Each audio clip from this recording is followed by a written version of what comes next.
Should be a short video. Did a video about an 8 by 6 millimeter ceramic cylindrical capsule with radioactive cesium-137 being lost somewhere along a highway by a mining truck that was traveling from Newman to Malaga or Malaga to Newman. It doesn't matter, in Western Australia. I have been since informed that the likelihood of this thing not being detected would only occur if it was behind more than 8 inches of dirt or rock or something like that. Okay. So hopefully they find it. I still think it's a needle in a haystack, but someone has actually worked with these or at least knows what the hell he's talking about, or she said so. Next, someone said, very informative. But what's with the demon lighting? You look weird. Okay. If I have anything in the background and someone doesn't like what I'm saying, they're going to cite the thing behind me as evidence for, name that bizarre comment. Basically, they want to have something to talk about. Number two, photos, just photos of me in a room when I was celebrating the fact that I'd finally finished reconditioning and remodeling a garage to live in as being basically my home, making it to where it was insulated and safe from being falling over and about to be demolished, and learning that I can build my own home. The background in one of the images had straight lines going across because it was made out of tongue and groove wooden pieces that someone put together for the hell of it as a panel. Someone decided that that meant that I was in a jail cell, which doesn't make any fucking sense. What are you going to cite in the background in a video if there's nothing back there? Demon lighting. Because my eyes go in two different directions, I've been cited, oh, well, that's one-eyed Illuminati symbolism. If your only thing you're concentrating on is something not to do with what I'm talking about, you do not give a fuck about my video. I'm being harsh here. You look weird. Everybody does, compared to somebody. The reasoning behind these comments are usually because someone needs an excuse to be able to comment and because they want to interact. But sometimes it's just to be an asshole. And sometimes it's, all you told me by saying demon lighting is you're one of those people who's easily influenced by superficial bullshit. Or you're doing this jokingly. Again, comment section, I can't tell what people are asserting. In the past, I have videos where I'm leaning against a brick wall outside of a building, leaning against a couch, leaning against a blank wall.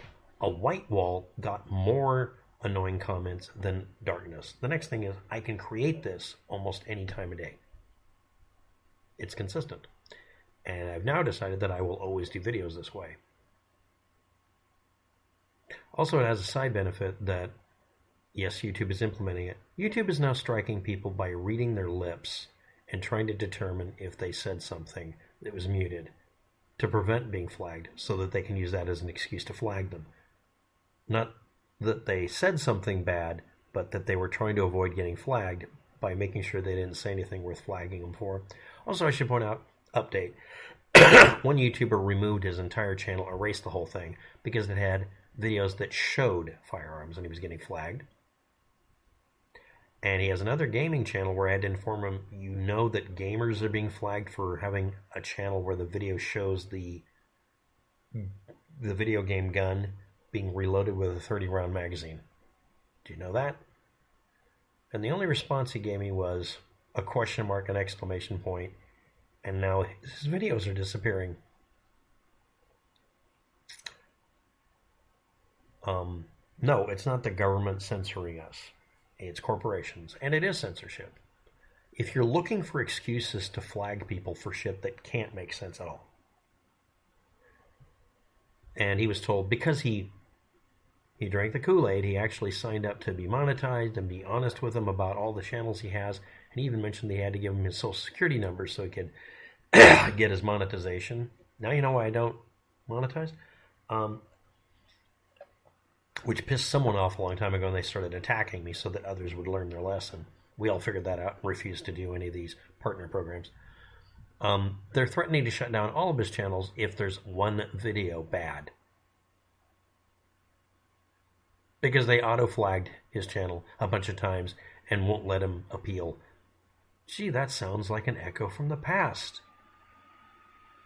The only reason I have a channel, either of the channels you're watching, if it's on one or the other, is because I basically pestered YouTube through Twitter publicly and explained to them, you made a mistake. And they, without acknowledging they didn't make a mistake, someone flagged my channel maliciously, specifically someone working there or their bot. They wouldn't acknowledge it, but they removed all those strikes. Well, no, on one of the channels they left a strike because they wanted to be an asshole about it. Because they could technically get away with flagging something, like they always do. Anyway, what about companies that sell the little nuclear pellet that fell on the road? It's a gamma ray source. Somebody contacted me and said, hey, there's a bunch of uses for it. Requires certifications and licensing in order to purchase it. And they intimidate you and hint you of being put on a watch list or just being licensed and registered if you ask how much a Gamma Cesium-137 oil well logging capsule would cost, or anything. And yeah, when you try to look up how much these things are sold for, by the way, most of them are out of the uranium sources or whatever, or cesium sources in Russia. Virtually all of them are made in Russia because nobody else wants to make them.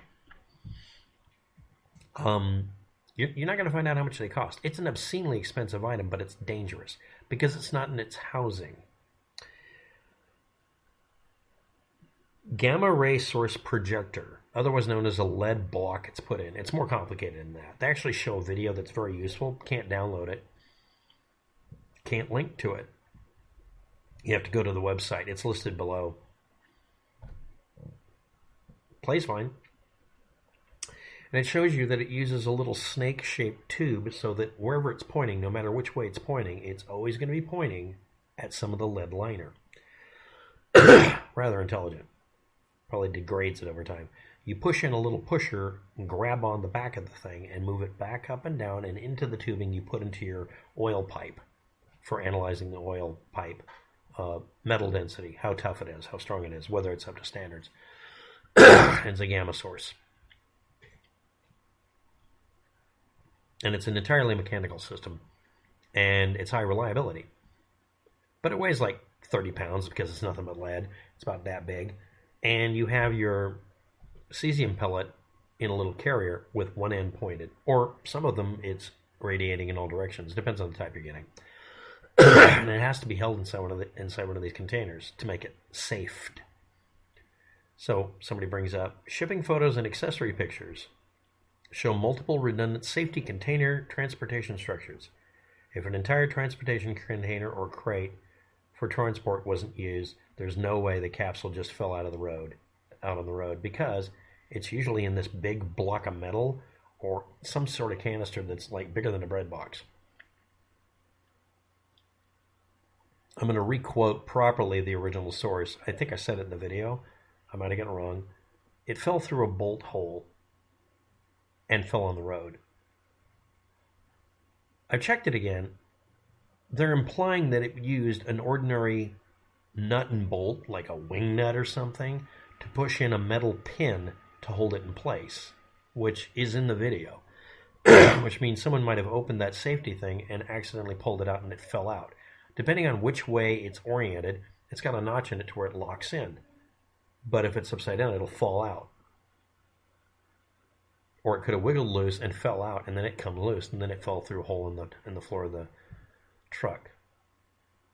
Well, this is what I found. The website this guy's referring to, QSA Global, when you go to the website, you can do an image search. It didn't show crating for their equipment or for standard equipment. It showed how they want you to crate things up if you're sending them a broken device, including wrapping it with lead and maybe sticking it in a toxic waste container. That's not how they're transported. They're transported as what looks like something about the size of an old-style lunchbox. It's just crazy heavy, much more overbuilt, and it has one end where something comes out of it, but it's locked in, and the other side where you unlock it to slide it out. And you have to use a special piece of equipment to do it. But that's one of many, right? So this little death pellet might have fallen out because someone put in the retainer screw or bolt that's supposed to have a lock traversing it so it can't unscrew, and quote, a rough road wiggled it loose. That means someone forgot to put a lock on it. I mean, literally a cheap lock, not even a good one, just something to keep it from coming out. A metal pin, a nail. A nail would have worked. There's multiple redundant in the device. It's not called a carrier. It's not called crating.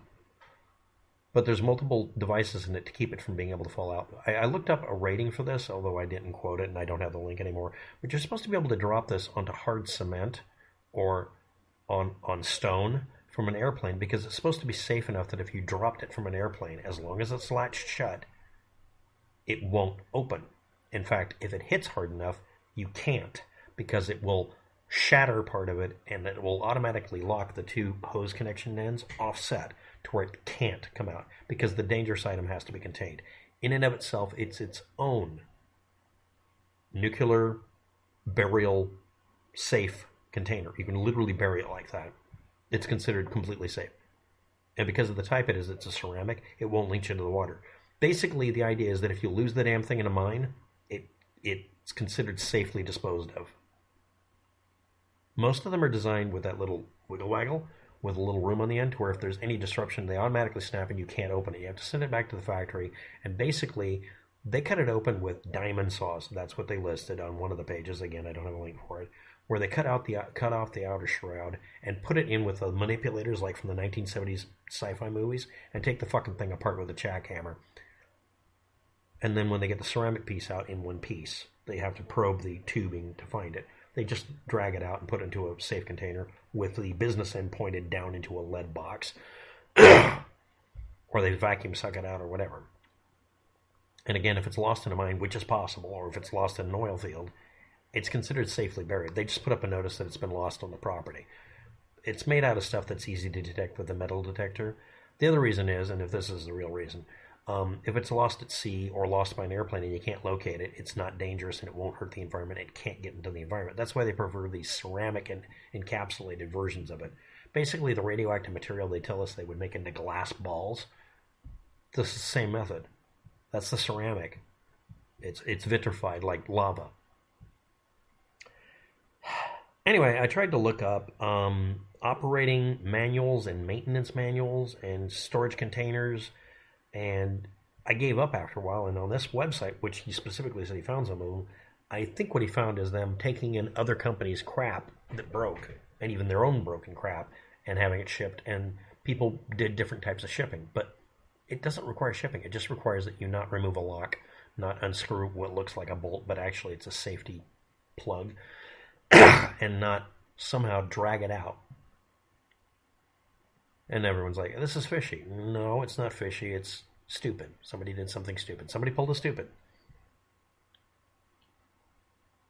The supposed storage container pictures, however, appear to be other companies' products they're disposing of. They offer that as a service because if you're certified to handle this stuff, you're certified, in some cases, if you want to be, to receive broken equipment. I'm sure they're very paranoid about it. I would be. And I'm sure they radiation detect everything. And again, pleasant surprise. Someone told me unless it's under 8 inches of dirt or rock, it's going to be easily detected. It's going to take a long time. They're also going to be scanning vehicles as they go past checkpoints, hoping they catch it. And they're going to have to check, I'm going to give you an answer because of the size and shape. They're going to have to check every road going 100 miles each direction from that main road on the side of the roads. And it could be literally along any of them. And again, if it's under 8 inches of dirt or more, you can't detect it. If it's pointed down, because this is a unidirectional piece, if it's pointed down and pushed in the dirt, you won't detect it until the day it gets turned over. Some car wreck someday along that road somewhere in Australia might dig it back up and it'll point straight up in the air and maybe at somebody. By the way, apparently it is a focused beam source, so yeah, this is going to be dangerous for a while. I hope they find it. Again, I don't believe they will. Thank you for the heads up on this, dear unknown contributor. And please watch the video of how this thing works and see all the safety features they put in. I'm sorry, but it's actually a pretty good design. Someone had to defeat the safety features somehow, right? Thanks for watching. Have a good day. Good